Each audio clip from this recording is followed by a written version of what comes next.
Hi everyone, welcome back to Sissy Stitches.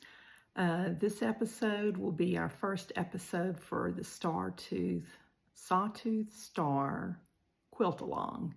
So in this episode I'll cover the cutting layout, how to cut out all your pieces and the dimensions, and then I will take you through how to put together the flying geese blocks using the no waste method, and how I, just a few little tips and tricks along the way that I use. So feel free to leave any questions for me that you may have as you go through in the comments below. In the description box below, I'll actually put in the dimensions of each square, each piece that needs to be cut.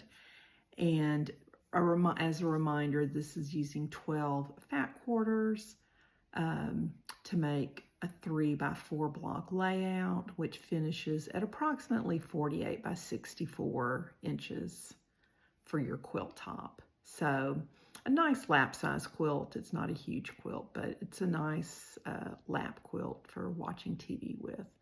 So enjoy, and I'll put out another video in a few days, well, or a week, we'll see. Let's be real. But I'll have a follow-up for putting the blocks together if you don't guess how to do that on your own. But I'll put together a video of putting together the blocks and then laying them out. So anyway, good luck, and hope you enjoy. Thanks for watching. So let's get started cutting up our fabric for the Sawtooth Star Quilt Along. So I only need a few supplies. So you need a ruler, or I like to use a 12.5 inch square and a 6 by 24 inch rectangle ruler. Those are my two most favorite rulers to use. But if you only have one or the other, you can make it work. But basically, the dimensions we're going to be cutting out are a 9.5 inch square, 9.25 inch square, an 8.5 inch square, 4 4.5 inch squares, and 4 4 7/8 inch squares. So that's why I use the two different ones.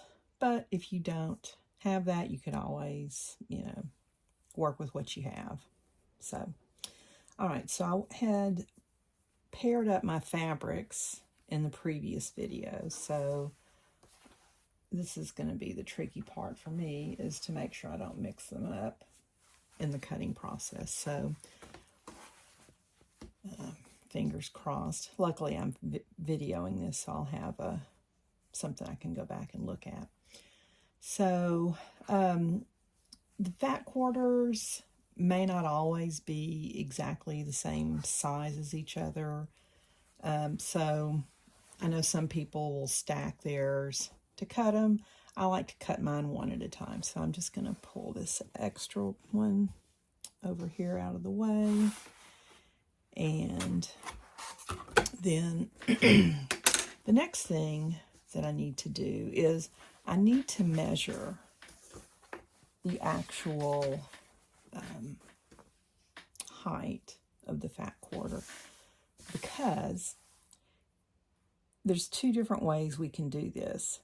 If your fat quarter is 18 3/4 of an inch or taller, then you don't have to piece one of your smaller squares, but usually they're not that generous of a cut. So I'll put my ruler in where it's about, here's 4 7/8, and I'll put that right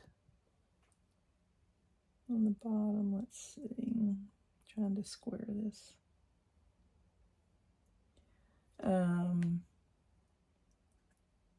And this is 18. This piece actually might be the right side over here, or this the top right here is between 18 and 5/8 and 18 and 3/4. But I think I can squeeze the length. Let me just see down here what we've got to work with.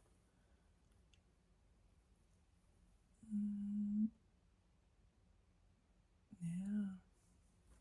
Okay. Well, in this case, I think, let me just check all the way down here. Yeah, that's, this end is even closer. Okay, so what this means is I'm going to do a slightly different cutting pattern than what I showed in the video. So it's going to be 2 4 7/8 inch squares, 2 more 4 7/8 inch squares, and then 2 4 1/2 and 2 more 4 1/2, and that comes out to exactly 18 3/4 of an inch. So now this ruler, the number I need to look at is here at the bottom. So I want 4 7/8. So let me line this up here.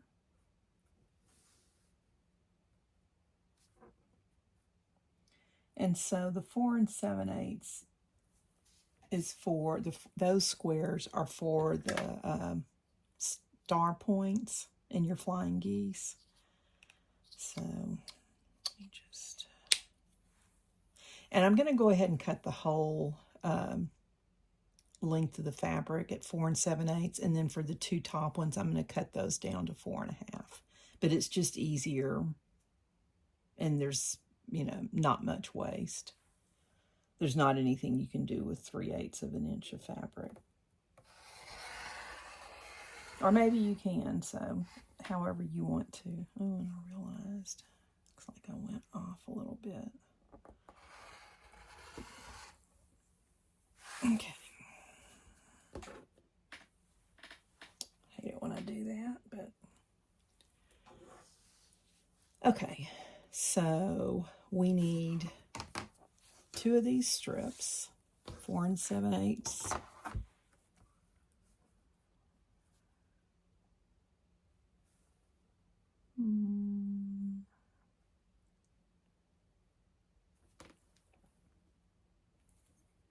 if I can do a straight this time.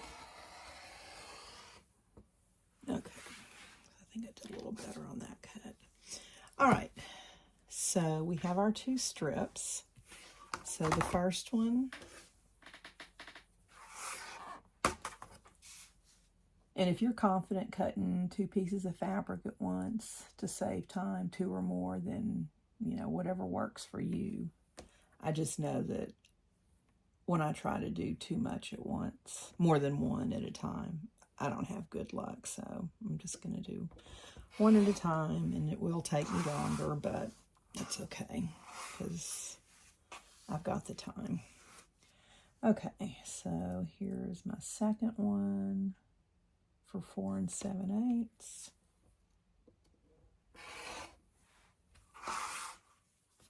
Okay, so then these 2 need to be 4 1/2. So here's 4 1/2.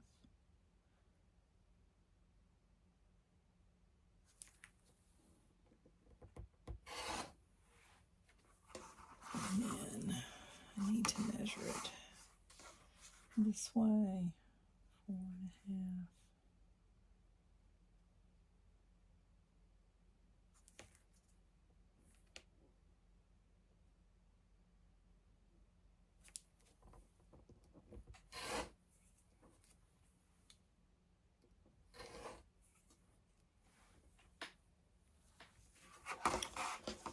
These over here.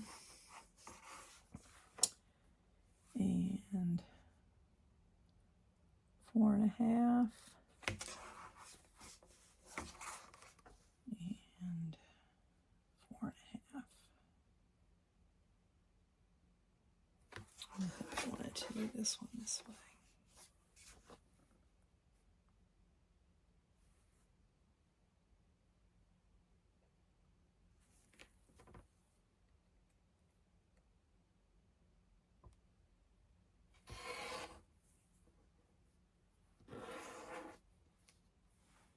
Okay. All right. So then we'll repeat the steps with this one. The first two cuts are 4 7/8.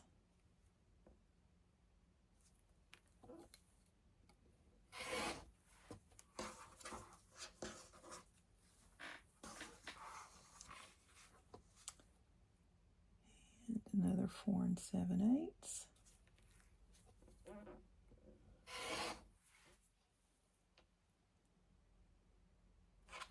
Now this does not look like 4 7/8 on this way. So let me, yeah, it's not.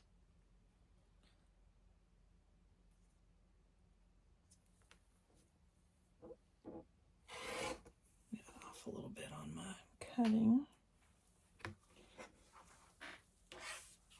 Check this one.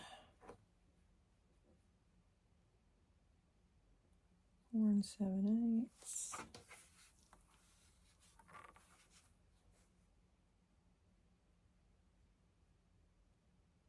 And 4 7/8.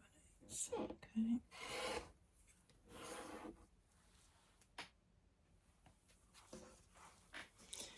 Okay. And then, actually, I think I'll just cut this down to 4.5 and just have one cut here.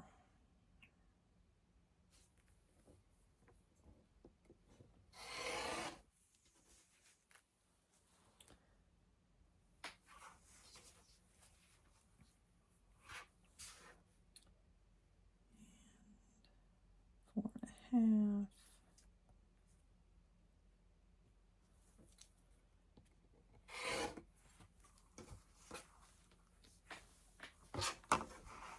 And 4.5, this should be. Yep. Okay. All right, so we've got 4 4.5-inch squares, 4 4 7/8 of an inch squares, and then the last two squares that we need to cut will be 9 1/4 inch and 8.5. So I'm going to switch to my big square ruler and move these out of harm's way because I don't want to accidentally cut that. Okay, so 9 1/4. So this is why I like to use this big square ruler, because I can just line it up on here and then just make two cuts. So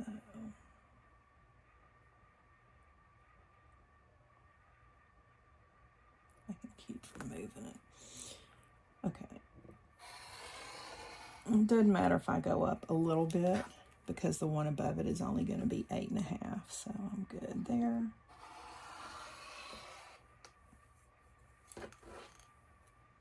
Okay, so here's 9 1/4.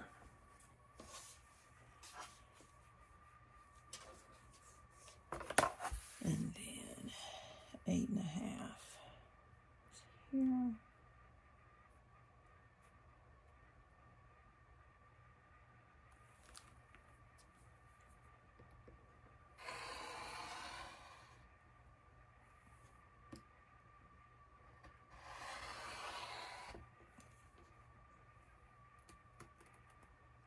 Okay, and there's 8.5. So you can see that if you don't have any cutting mistakes, fingers crossed, I usually do, but if you don't, then you'll have this nice strip here left over, which is about 2 3/4. I would say they're usually at least 2.5 inches wide, up to this one happens to be 2 3/4. But the good thing is, for me, is I like to save these, and then for this size quilt, I can use these leftover strips to piece together and make a binding and do a scrappy binding on the quilt.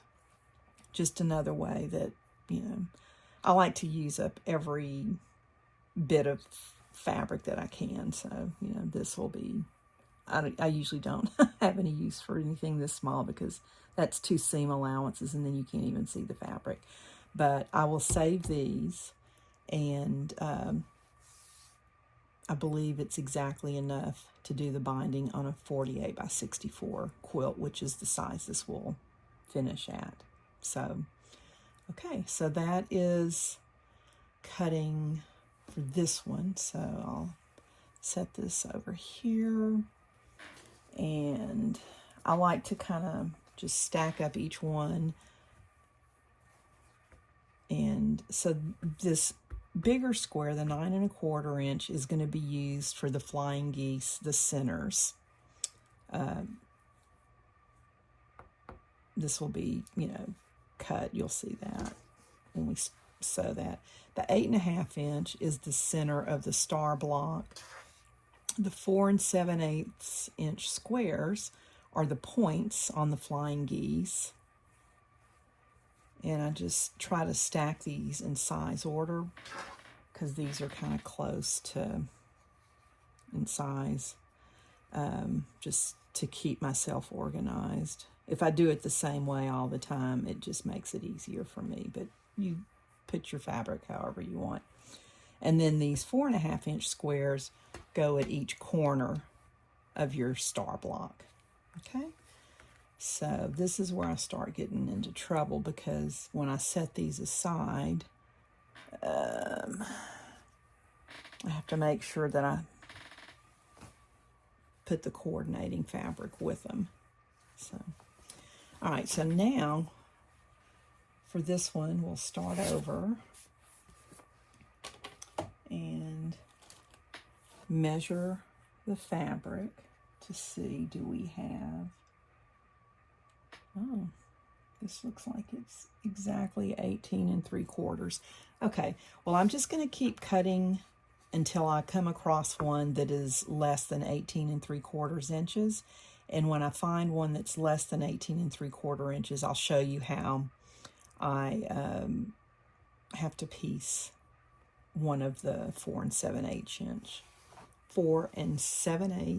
inch squares. So, okay.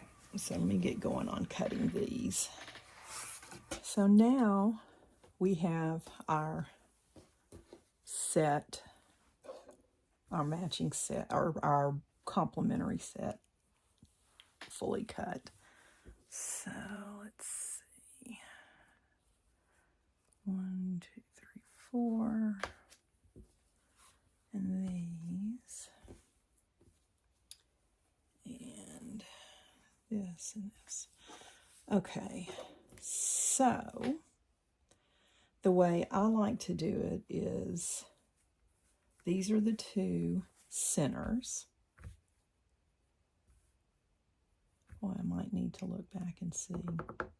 So, okay, I know what it is. I do the center, and then I do the points with this, and then I do the corners with this, and then the flying geese will be out of this. Make sense? Okay, well, it will once I get it. So the 4 7/8 go with the 9 1/4. The 4 1/2 goes with the 8 1/2. So that's one set. Okay. Center, corners, flying geese, and points. Okay. So as long as I keep stacking, if I stack them each time I cut, then hopefully I won't get them mixed up. I'm sure there will be mistakes made, but I'm trying to start. So the other thing I'd like to point out is that I like to force myself to cut out all the fabric first. Usually I'm tempted to start sewing once I get a full set of cut pieces for a block, but I'm going to make myself cut out all of the fabric, and then it makes it go so much faster when you're sewing the quilt together because you can chain piece so much of it, and it does go a lot faster than doing one block at a time for all the different steps. So here's 2 blocks cut out, and I don't know, that maybe took 15, 20 minutes, maybe not even that long. I'll check and see when I edit the video. But anyway, so here's 2 blocks, and then set those aside and get our next set of fabrics and measure and cut. One thing that I just thought about, and before I keep cutting, I'm going to go ahead and talk about that first. I forgot that I like to mark my points of the star. So those are going to be the 4 and 7/8 inch square blocks. So I've got 4 sets. So this is 8.5 and 4.5. These are my 4 and 7/8 inch squares. So while I'm cutting, I forgot that you need to mark these for sewing, and I like to do all of my cutting. I use a pen. I know it's not a popular opinion. They have friction pens, but I cut exactly on this line after I sew them, so I've never had it show, and I'm not going to worry too much. Problem I have is getting the ink to come out.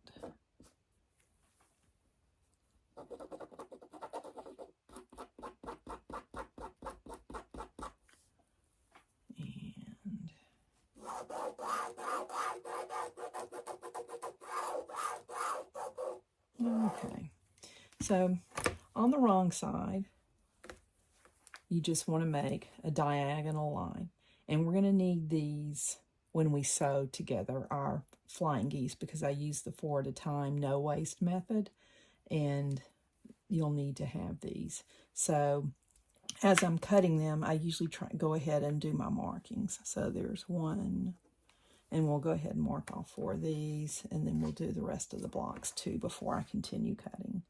But just line up your ruler corner to corner, and whatever type of marking instrument you want to use. You need a corner to corner line, diagonal. And hopefully you have something that works in just one pass and not takes several passes like my pen is.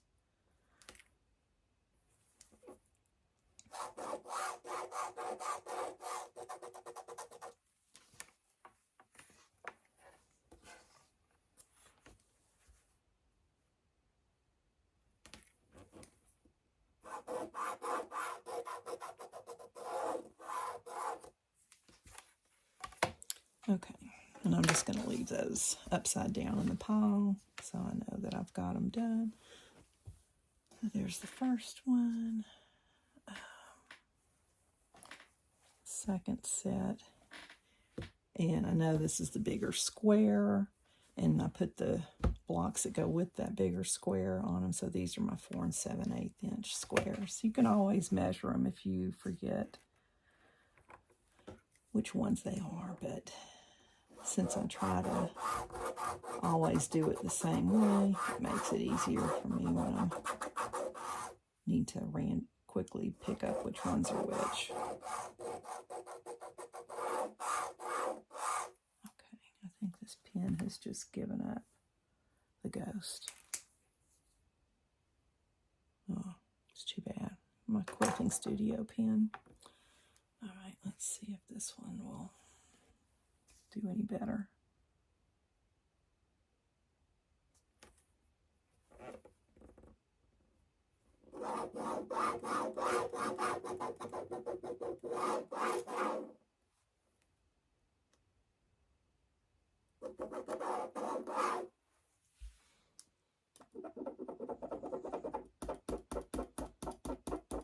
Okay, batting 0 on my pens.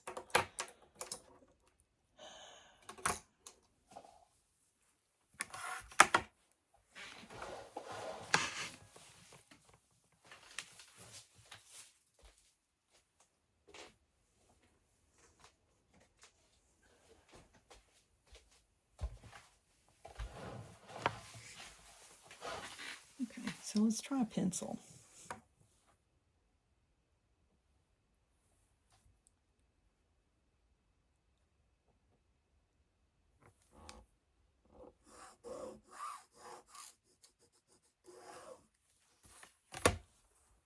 Okay, I can see that.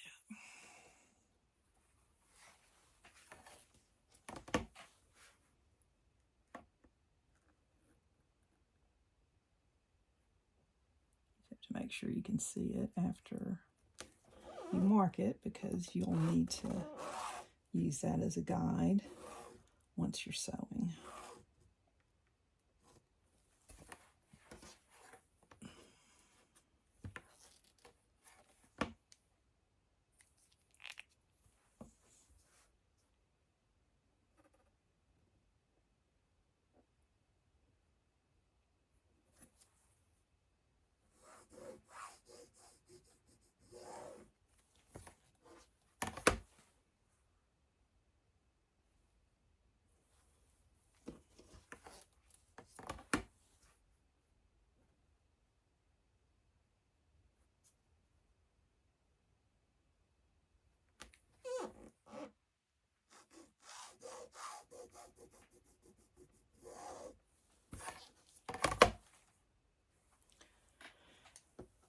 Okay, so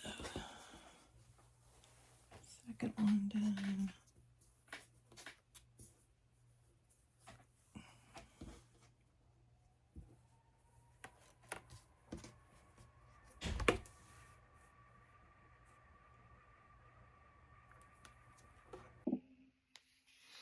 Okay, now we've moved over to the sewing machine. I'm going to use a straight stitch, and I'm going to adjust my stitch length to 2.0. You can use whatever length you like, but that's my preference. And then I am using my 1/4 inch guide foot that I like to use to make sure my seams are uniform. And then we have our stack of block pieces. Everything is ready to go. So the first thing that we're going to put together is our flying geese. So let's move this pile off to the side and pick up. So this is the first 9 1/4 inch block, and these are the 4 7/8 inch squares that we marked on the diagonal.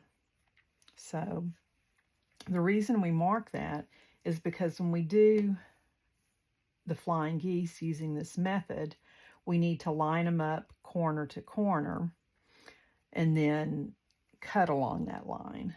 So when we're done, we have no waste. So I'm not really sure what the method of doing flying geese where there is waste, because I never used it. But anyway, so what we're going to do is we're going to, let's see, I need to move. Let me adjust the camera a little bit. Do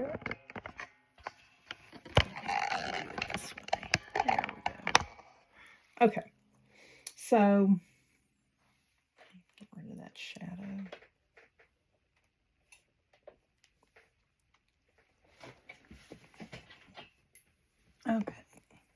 Nope, that's even worse.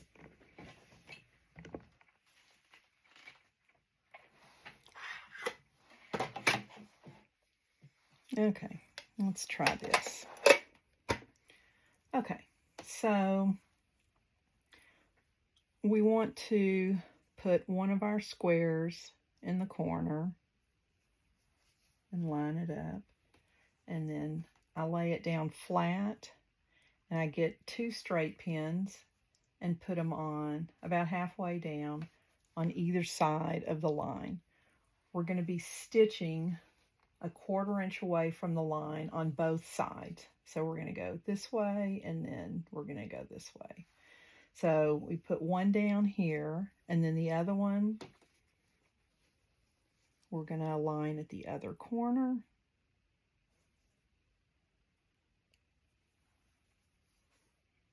And they don't have to be perfect, but try to get them as close to the edge there as you can.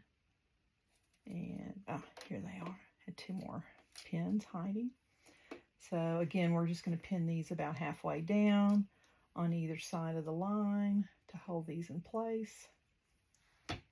Okay, and you'll notice that in the middle there's a little bit of an overlap. So you want to, well, you can start wherever you want to. I prefer to start with the overlap on the top square when I start sewing, because I find that it stays in place as I'm moving through the sewing, the seam. All right, so what I do is, here's the line. It's probably hard for you to see, but I can see it. So I'm going to put my line right under my 1/4 inch guide, and then I'm going to sew all the way to the opposite corner, a 1/4 inch away.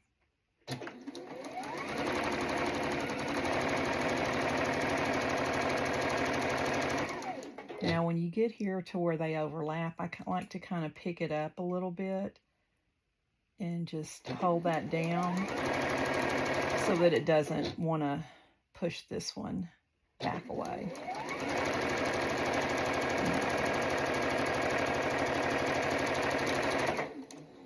Okay. Now, if you want, you can pick up the next one and continue going. I like to do both sides of the line so I don't forget to do one side. So I just pull the thread a little bit, line up my line under the 1/4 inch guide, and do the other side.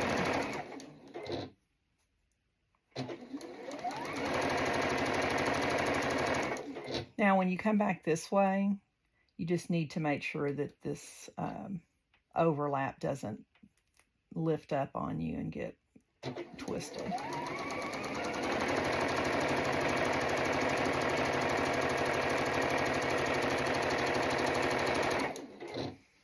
Okay. So, take out my pins, because I just want to keep reusing these pins over and over. So we're going to go ahead and chain piece the others. These 2 we're going to set aside. So what I'm going to do is, with my pile, I'm going to pick up the 8.25 inch block with the 4 center blocks and flip those right side down. And actually, I'm going to put these in a separate pile. And then we'll pick up the next 9.25 inch square with the 4 and 7/8 inch square blocks. We're only going to use 2 of them, so I'm going to take the first 2 and put them over here. I'm keeping them in order that I'm stitching them. After I take them off the machine and iron them, they're going to get all jumbled up, so probably doesn't really matter how careful I'm trying to be, but in the off chance it helps, you know, we'll see. Okay, so this one has like a little bit of a crease, so I'm not going to put that in the corner because I don't want that to mess up my chances of having a good start. on my seam. So I'm just going to line this up. And then I always lay it down to put the pins on so I have a way to smooth it out. It's kind of hard for me to get it smooth holding it up in the air. But do whatever works for you. Pin, don't pin, use clips. I prefer to use clips, but I find that for doing this particular method, straight pins are the best. Okay, so I need to pick it up and align it.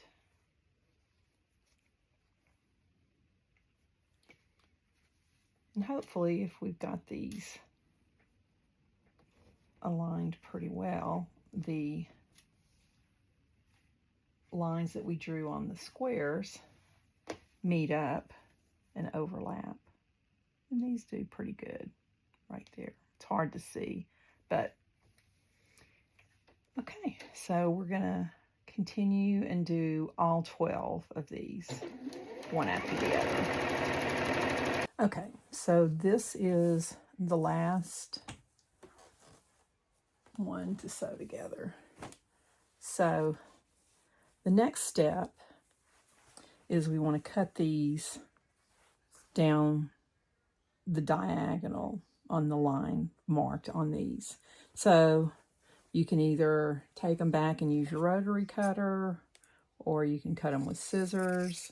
Doesn't matter how precise you are with cutting, because this is all going to be part of the seam allowance. So, you know, try to cut on the line, but if you're off, it does not matter one bit. I personally, after doing all the cutting previously, prefer to cut these with scissors. So once you're done, you'll have two halves that look like this once they're pressed open. Okay, so we're just going to work with these two right now and go to the ironing board, press them open so I can show you the final step for making the flying geese. And then I'll come back and finish these other 11. Okay? So we have our two pieces over here. The first thing I like to do is to iron the stitching line just to set that seam, and just iron out any wrinkles. And then once I've got that done, then I just flip both of these points over. And my preference is to iron the entire seam allowance towards the point. If you prefer to iron the seam open, then feel free to flip it over and iron it open. But this is the way that works best for me. But you do what works best for you. Okay, and then we'll repeat the same thing over here.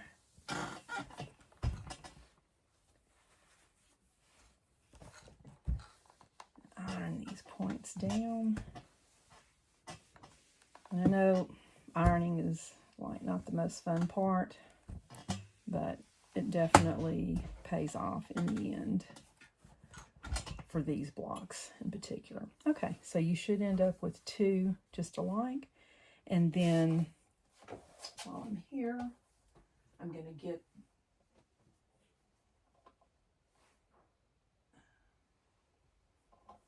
so these are the other two blocks that go with this set. So we're going to pin them to this last remaining corner like this. And we'll put a pin here and a pin here on each side of the line, and we're going to do the same thing stitching. And then the one thing that I'd like to point out is when we actually do the stitching, I'm going to try to make sure my needle comes out right here where these two pieces of fabric meet. And that way when we cut this apart and flip it over, we'll have a better point there, hopefully. Okay, let's go back to the sewing machine. Okay, now we're back at the sewing machine, and Let's get these pinned.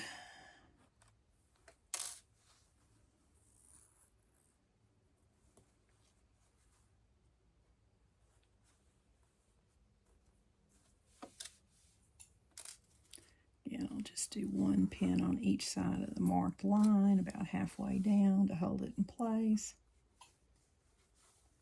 And since I'm not chain piecing these two, I'm just gonna, well, I'm not gonna stop and reuse the pins. I'm just gonna go ahead and pin both of them so they're both ready to go. And I don't have to stop.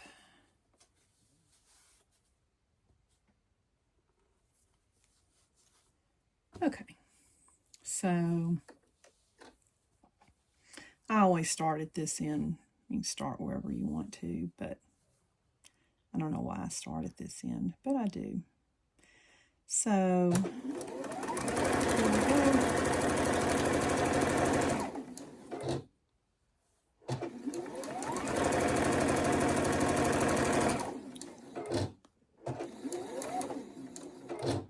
And then I just aim for coming out close to that. Didn't quite hit it. And then I flip it around and go back down the other side.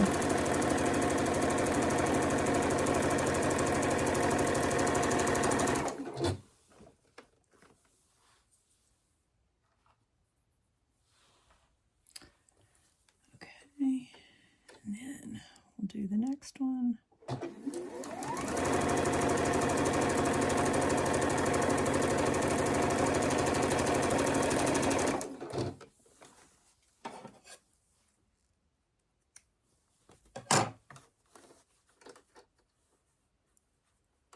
Now when I do start on the other side, I do try to put my needle right in here in this little intersection where they meet, that little corner. I try to put my needle right there to start stitching inside.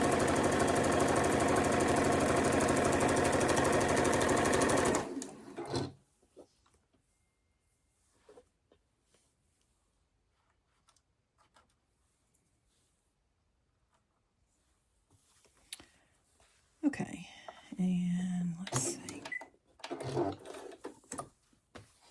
Now that we have these stitched, I'm just going to cut them apart with my scissors.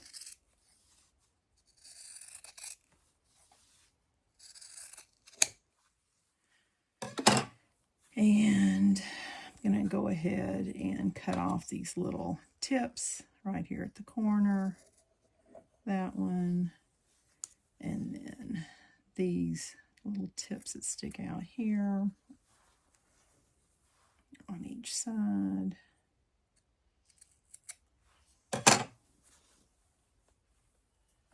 And same on this one.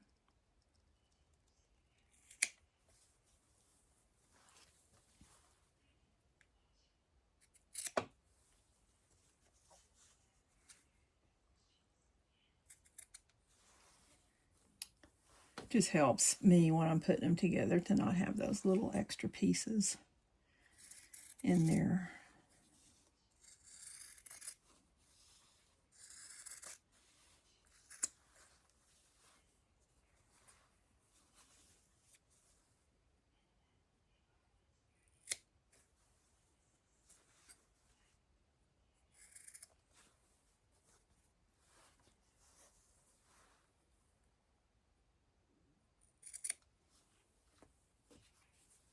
Just realized why I usually wait until I iron them before I snip them, because one of the corners is not flat. I have to manually lay it flat to snip the edge because it hasn't been pressed.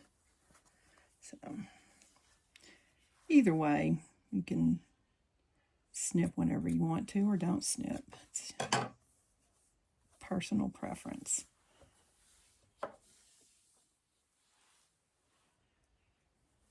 Okay, and then you will end up with 4 flying geese sections.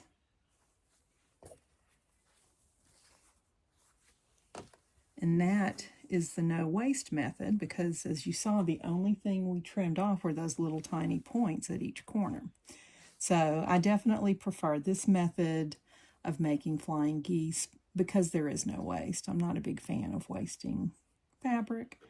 Anyway, so I have 11 more that I will go through and get those sewn together just like these, and then I will iron this flap that I just did. I'll iron it flat, and I will iron all of the seam allowance to the point side away from the center, just because that's my preference. But if you want to iron the seams flat, open, you can do that as well. Your choice. Okay? And so I think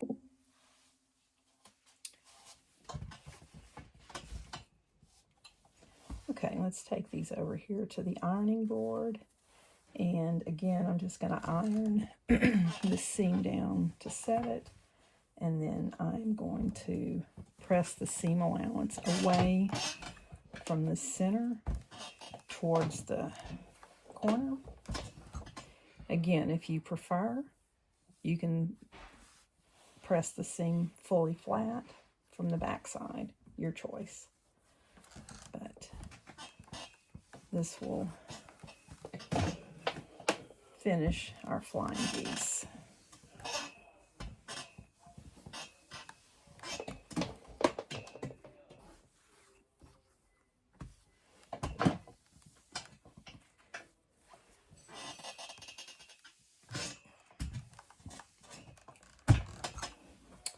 And there we have it. And these will go like this. With our blue center and then the light colored squares in the corner. Sneak peek. All right. Good luck. This is where I'll leave it for this episode of the Quilt Along. And then the next episode will be assembling the blocks and putting them together. But for now, let's just work on getting our flying geese, get all the fabric cut, and put your flying geese together. And then I'll have a new video out in several days about how to put the blocks together. But that's the easy part. This is the part, I think, that's going to take the most time. Okay, well, good luck. And if you have any questions, leave them in the comment section. I'll also add the dimensions for cutting in the description box. And just for reference, this is my little cheat sheet. This is the main thing. The geese is a 9 1/4 inch square. The center's a 8 1/2. The corners are 4 1/2, and then the points are 4 7/8. So this is actually the cutting diagram down here that I used, where I did the 4 7/8, 2 of those in 2 columns, and then I did 4 1/2 right on top of that, and that came out to exactly 18 3/4 inch fat quarter height. Not all fat quarters are cut that generously, so if it's not, then you'll need to refer to the original diagram that I thought I would be using, and that's cutting a 4 1/2 inch strip and cutting off 4 of your 4 1/2 inch blocks out of the fat quarter, and then the 9 1/4 and 8 1/2 inch squares on top of each other.